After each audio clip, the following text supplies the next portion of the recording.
नमस्कार साथियों। आज हम बीएससी पार्ट सेकेंड में फिजिक्स फर्स्ट यूनिट फर्स्ट का ट्रांसपोर्ट फिनोमेना का अंतिम प्रक्रिया दैट इज़ द डिफ्यूजन विसरण को एनालिसिस करेंगे, विश्लेषित करेंगे।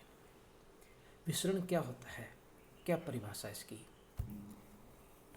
जब गैस के इकाई आयतन में कोई भी यूनिट वॉल्यूम लिया हमने, अलग अलग स्थानों में अणुओं की संख्या अलग अलग हो, means at the different places the number of molecules are the different, देन उच्च सांद्रता से निम्न सांद्रता वाले क्षेत्र में from high concentration to low concentration अणु अभिगमित होते हैं। The molecules are transported high to low, जिससे द्रव्यमान का स्थानांतरण होता है। Due to which the mass is transferred, इस घटना को विसरण कहते हैं। बहुत आसान सा, जैसे मैं कई बार कहता हूँ कि एक उदाहरण देखा जा सकता है। हम अधिकतर सेंट की बोतल काम लेते हैं। जहाँ सेंट खुला उसमें वहाँ पे उस जगह उसकी डेंसिटी, उनकी मॉलिक्यूल्स की डेंसिटी ज़्यादा होती है, आसपास डेंसिटी कम होती है।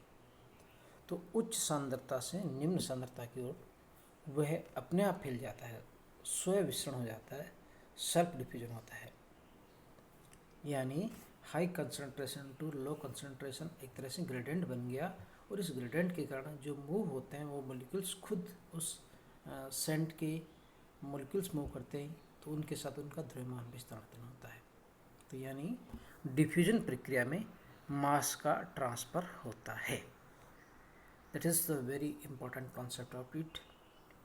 हम वैसे केमिस्ट्री में पढ़ते ही है ग्राम डिफ्यूजन लॉ, उसके अकॉर्डिंग यही प्रक्रिया, पर हम यहाँ पे डिफ्यूजन कोएफिशिएंट निकालेंगे बाय यूजिंग ट्रांसपोर्ट फिनोमेना। कैसे करते हैं, क्या है इसकी प्रक्रिया, आइए देखते हैं। माना कि एक पात्र है जिसमें समान ताप दाब है, मीन्स प्रेशर एंड टेम्परेचर दोनों सेम है, उस पर कोई गैस डाल रखी है हमने, सब जगह यूनिफॉर्म है।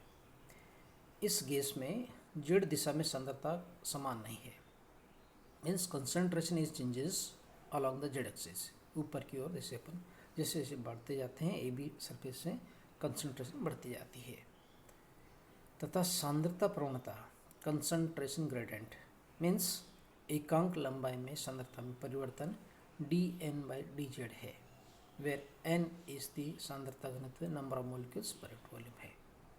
तो इसको कैसे करते हैं, क्या तरीका है, आइए देखते हैं। जिस चित्र में समझाया हमने कि एक ए बी सरफेस है, जहाँ पर जिसको हमने Z=0 कहते हैं, वहाँ पे हमने कह दिया कंसंट्रेशन 0 है। दूसरी जो सरफेस मानते हैं, परत मानते हैं Q, जहाँ पर Z=Z है, कंसंट्रेशन हमने मानी N है। इससे ऊपर की ओर लेमडा डिस्टेंस, जिसको हम मुक्त मध्य मुक्त पथ कहते हैं, मीन फ्री पाथ कहते हैं, पोजीशन आती है P, एंड यहाँ पे जो डिस्टेंस बनती है Z प्लस लेमडा, और कंसंट्रेशन जो चेंज हो जाती है वो है N प्लस लेमडा dN/dZ। यानी कितनी वृद्धि होगी इसमें, लेमडा dN/dZ। कैसे कैलकुलेट किया, एकांक लंबाई में वृद्धि होती है dN/dZ, तो लेमडा में दूरी में कितनी वृद्धि हो जाएगी, lambda dN/dZ। So the concentration at that surface is N plus lambda dN/dZ। Similarly for towards below of this one, Q से लेमडा डिस्टेंस नीचे की ओर डिस्टेंस आती है Z माइनस लेमडा, और यहाँ पे जो कंसंट्रेशन आती है वह आती है N minus lambda dN/dZ। Now you can calculate the number of molecules, जिससे हम पहले भी कैलकुलेट करते आए हैं, जैसे हमने विस्कोसिटी में किया था, थर्मल कंडक्शन में किया था, वो स्टाइल्स है कि सभी दिशाओं में गति की प्रायिकता समान होने के कारण किसी एक दिशा में प्लस x दिशा में गति करने वाले अणुओं की संख्या प्रति एकांक आयतन N/6 होती है। जैसे हमने पहले डिस्कस किया, यदि total number of molecules N है, x दिशा में N/3 जाते हैं, y दिशा में N/3 जाते हैं, z दिशा में N/3 जाते हैं, परंतु यदि प्लस x दिशा की बात करते हैं तो N/6 माइनस x दिशा में N/6। सो हम केवल प्लस x दिशा कंसिडर कर रहे हैं। So the number of molecules पर वॉल्यूम इज द N/6। यदि इनकी माध्य चाल c बार है, तो परत पर प्रति एकांक क्षेत्रफल प्रति एकांक समय में पृष्ठ के लंबवत दिशा की गति करने वाले अणुओं की संख्या 1/6 Nc बार होती है। n होता है number of molecules per unit volume. यदि हम इसको c बार से मल्टीप्लाई कर देते हैं तो c बार में क्या होता है, लंबाई बाई समय। तो एक तरह से ये हुआ कि यहाँ पे जो एक नीचे कैंसिल कर दें इसको, यदि डायमेंशनली चेक करते हैं तो n में आता है number of molecules per unit volume, और एक लंबाई पर यूनिट टाइम c का है तो एक लंबाई कैंसिल हो जाएगी, तो ये आ जाएगा प्रति इकांक क्षेत्रफल प्रति इकांक समय, जैसे हमने पहले भी कैलकुलेट किया है। ना हम देखते हैं कितना मॉलिक्यूल्स ट्रांसपोर्ट होता है फ्रॉम P से Q और Q से R से Q। हमारा जो मेन लाइन है वो Q है। सो P से Q की ओर यानी -z दिशा में ऊपर से नीचे की ओर प्रति इकांक क्षेत्रफल प्रति इकांक समय में आने वाले अणुओं की संख्या कितनी आएगी, 1/6, क्योंकि ऊपर कितने थे, n plus lambda dn/dz multiplied by the c बार। इसी प्रकार R से Q प्लस z दिशा है, मीन्स नीचे से ऊपर की ओर कितने मॉलिक्यूल्स मूव करते हैं per unit area per unit time. Q को पार करने वाले प्रति इकांक क्षेत्रफल प्रति इकांक समय में संख्या आती है 1/6 multiplied by the n minus lambda dn/dz c बार। यहाँ जो Q में जो number of molecules per unit volume थे वो n माइनस लेमडा dn/dz थे, और उसी तरह से जो P में थे वो n प्लस लेमडा dn/dz थे। सो this is the number of molecules per unit area per unit time जो Q पर आते हैं। अब Q की स्थिति देखिए, ऊपर से नीचे की ओर भी आ रहे हैं और नीचे से ऊपर की ओर आ रहे हैं। तो यदि हम नेट निकालना चाहते हैं परत Q पर तो वो कैसे आते हैं, आइए देखते हैं। परत Q के एकांक क्षेत्रफल प्रति इकांक समय में प्लस z दिशा मीन्स ऊपर की ओर पार करने वाले अणुओं की संख्या, जिसको हम संख्या फ्लक्स घनत्व कहते हैं, कितनी आती है, इसको हम Jnx से रिप्रेजेंट करते हैं। नीचे वाले से प्लस z दिशा माइनस z दिशा वाले। So 1/6 n plus lambda dn/dz c bar minus 1/6 n plus lambda dn/dz c bar. Calculate किया, रीअरेंज किया हमने, तो मिलता है -1/3 lambda c bar dn/dz।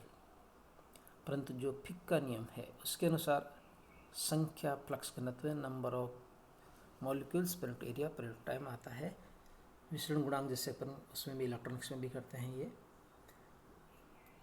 Jn equal to minus D del n/dz, और d जो है यहाँ पे विसरण गुणांक कहते हैं, इसको सेल्फ डिफ्यूजन स्वयं विसरण गुणांक भी कहते हैं, सेल्फ डिफ्यूजन कोएफिशिएंट भी कहते हैं।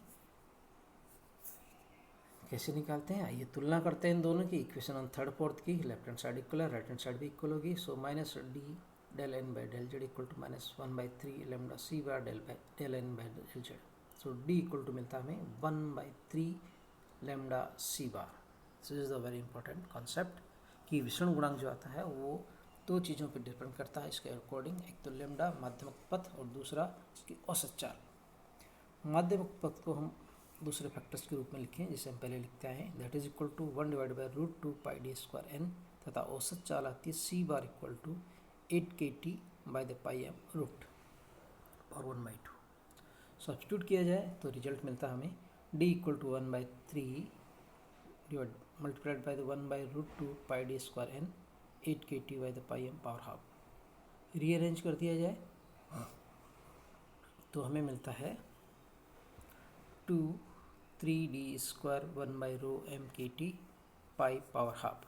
हमने m को रीअरेंज कर दिया है क्योंकि n की जगह हम लिख सकते हैं, स्मॉल n की जगह रो बाई द m। सो हमने रो नीचे आ जाएगा तो ऊपर आपका m हो जाएगा, एक m वो एक m तो ये हाफ m हो जाएगा। So m is inside that one.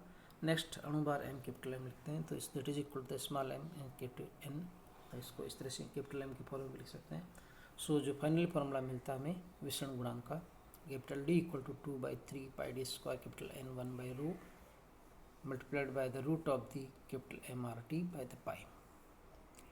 This show that all remaining factors are constant, only the T and the rho are the variables. केवल परम ताप वो है, यदि इसका घनत्व दो ही हमारे पास यदि वेरिएबल है तो हमें मिलता है D directly proportional of the T power half by the rho, but rho is directly proportional to 1 by t, so d is directly proportional to t 3 by 2.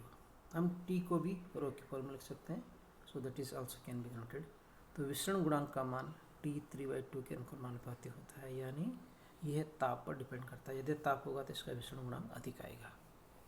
Now the next and the last topic for the transport phenomena is the relation among the transport phenomena, transport coefficients, कि हमने तीन तरह के transport coefficient निकाले, इनके आपस में सहसंबंध क्या है देखते हैं। हमने तीनों को लिख सकते हैं एक साथ।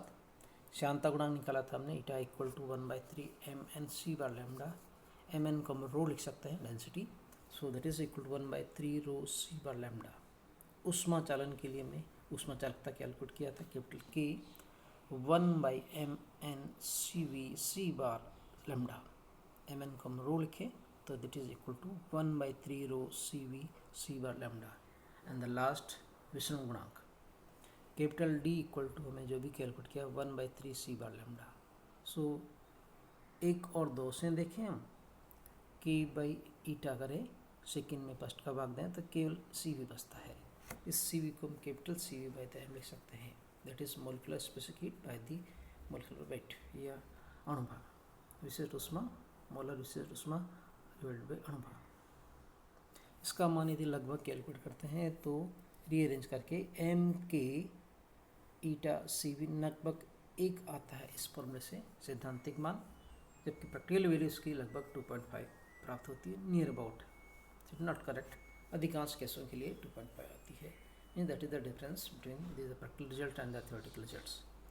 सिमिलरली यदि हम विसरण गुणांक और श्यानता गुणांक में संबंध चाहते हैं तो डिवाइड करें using first and third, eta by the D equal to the rho, या eta by the D rho equal to the 1। इसका मान भी लगभग गैसों के लिए 1.4 प्राप्त होता है। That is only we have given the theoretical values. So this is all about it.